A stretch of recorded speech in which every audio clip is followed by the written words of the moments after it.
Seamus D and I'm in DJBox today and I'm going to do a walkthrough of Pioneer's new controller, the RX3. So looking at the mixer section, we have deck 1 and 2 with a line and phono input to plug in CDJs and turntables. We also have an auxiliary input, which you have a line input and an auxiliary which you can switch in between.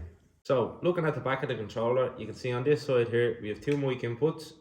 Then in the middle section where the standalone mixer is, you have your line inputs, your phono inputs, your auxiliary inputs then around this area here, and then coming over to the right side of the deck, you have your boot output and then 2 different master outputs. So you have an RCA and XLR.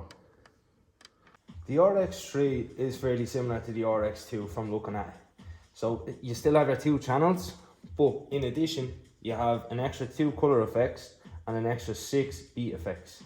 The screen is now 3 inches bigger than the RX2, bringing it up to a 10-inch screen. Then over to deck 1. As you can see, it still has the 8 pads, which are hot cues, beat loops, slip loops, and beat jump. One big difference is your display. So you have art display in the middle.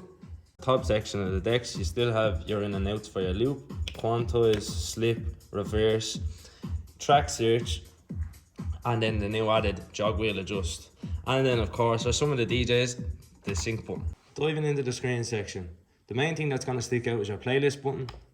When you click this playlist button, then you can flick through your playlists. You can add them to banks too, make them quick and easy to get to. There's up to 4 banks, and then they're quick and easy to delete as well if you want to get rid of them. So another cool new feature on this that's only on the RX3 at the moment is your beat effects up here. So when you're on status, it shows you what the pads are on. Then you click beat effects and you can mess around with it on the fly. So instead of messing around with the buttons here, once you have this blue button highlighted,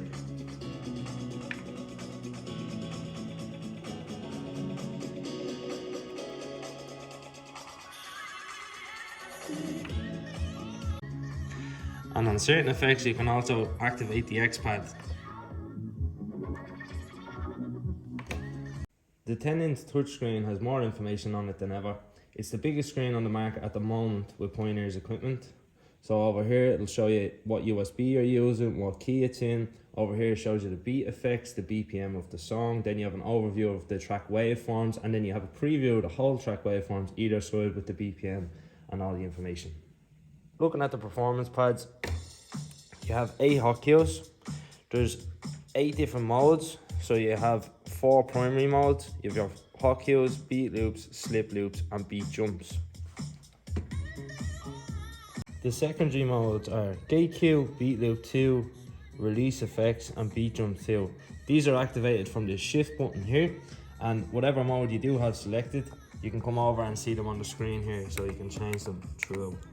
With the performance pads, there's some cool features that you can do. So obviously you have your hot cues, you can jump to certain parts of the song that you have selected. You also have your beat loops. So the loops are starting at 32 all the way down to a quarter. If you're mixing in tracks, you can mess around with vocals and stuff on the fly. You have your release up here. Then you also have your slip loops. So with the slip loops, once you hold it down, you can mess around in that sense.